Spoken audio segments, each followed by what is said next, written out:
Bible సెలవిస్తుంది, యెహోవా కొరకు ఎదురు చూచువారు. నువ్వు తొట్టిల్లినప్పుడు, నువ్వు జారి పడినప్పుడు నువ్వు చేయాల్సింది ఏమిటంటే, యెహోవా కొరకు, అయ్యా నన్ను లేవనెత్తు, అయ్యా నన్ను పరిశుద్ధపరచు, దేవా నన్ను క్షమించు అని దేవుని కొరకు నువ్వు ఎదురు చూస్తే బైబిల్ సెలవిస్తుంది, నూతన బలము పొందుదురో. తొట్టిల్లినటువంటి వ్యక్తి చేయాల్సిన పని ఏమిటంటే దేవుని వైపుకు చూడాలి.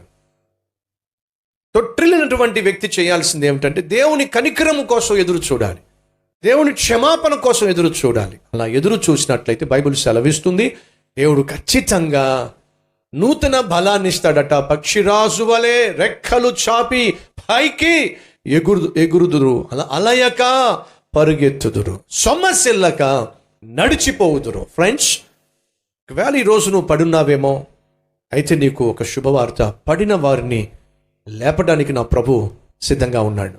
ప్రశ్న, అన్నా ఎన్నిసార్లు పడితే దేవుడు లేపుతాడు?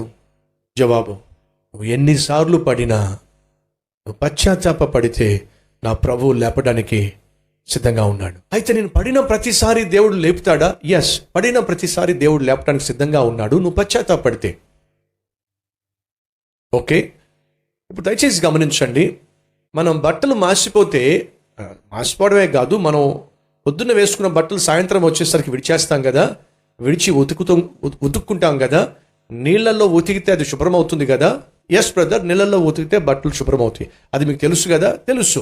అలాంటప్పుడు ఉదయమే లేచిన వెంటనే ఎందుకని రోడ్డు మీద దొరలకూడదు? ఎందుకు పడాలి బ్రదర్? ఒకవేళ పడినా సరే నీ బట్టలు సాయంత్రం కల్లా ఉతుక్కోవచ్చు కదా, పక్కనే ట్యాప్ ఉంది కదా, వెళ్ళి ఉతుక్కోవచ్చు కదా. కామన్ సెన్స్ ఉన్నవాడు ఉతుక్కుంటే మురికిపోతుందని తెలిసి కూడా వెళ్ళి మురుగుంట్లో పడే ప్రయత్నం చేయడు. Common sense. క్రీస్తు లేవనెత్తుతాడు అని తెలిసినా వెళ్ళి పాపంలో పడ్డము అనేది నిజంగా అది మూర్ఖత్వం. నెలల్లో బట్టలు ఉతుక్కోవచ్చు, అవి శుభ్రం చేసుకోవచ్చు అని తెలిసినా కావాలని చెప్పి ఎవడో కూడా మురుగుంట్లో పడే ప్రయత్నం చేయడు. క్రీస్తు రక్తం మనల్ని శుద్ధీకరిస్తుందని తెలిసినా కావాలని చెప్పి వెళ్ళి పాపంలో పడే ప్రయత్నము జ్ఞానం కలిగిన వాడు చేయడం. అర్థమయ్యేలా చెప్తున్నాను. ఒకవేళ సైతాను శోధనకు నువ్వు లొంగిపోయి పాపంలో పడినట్లయితే, సహోదరి సహోదరుడు పశ్చాత్తాపడినట్లయితే, నీ అతిక్రమమును ఒప్పుకున్నట్లయితే దేవుడు ఖచ్చితంగా నిన్ను క్షమిస్తాడు. యవనస్తులు తప్పక తొట్టిల్లుదురు, కానీ యెహోవా కొరకు ఎదురు చూసువారు నూతన బలము పొందుకుంటారు, పక్షిరాజు వలె పైకి ఎగురుతారు.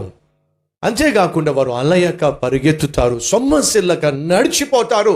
దేవుడు కోరుకుంటుంది అదే. నువ్వు సొమ్మసిల్లక అలయక దేవుని కోసం రోషం కలిగిన వాడివై నువ్వు పరిగెట్టాలి అని దేవుడు కోరుతున్నాడు.